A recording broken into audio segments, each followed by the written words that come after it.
နဲ့တဆိုင်နဲ့ငါရဲ့နဲ့တဆိုင်နဲ့ခံစားချက်တူညီရှိခဲ့တဲ့နော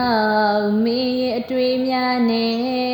ငါရဲ့အတွေ့များနဲ့အနာဂတ်တဲ့တူညီ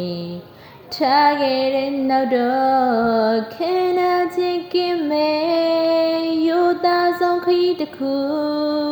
ငါတို့နှစ်ယောက်ကိုယ်တိုင်ရွေးထားခဲ့ပြီးသဘောနာများအပြည့်နဲ့စူလမ်းများနဲ့ဖြတ်ဘာဖြစ်ပါကွယ်ခီးများအဆုံးထိရှောက်အဆိုးများကြုံကြိုက်တော့မှာဒုက္ခတွေဟာခဏပါအနေများကိုသက်သွင်းကခီးများဆုံးထိရှောက်လက်တွေဟာရင်ပမှာလမ်းဆုံးဟာခဏလေးပါ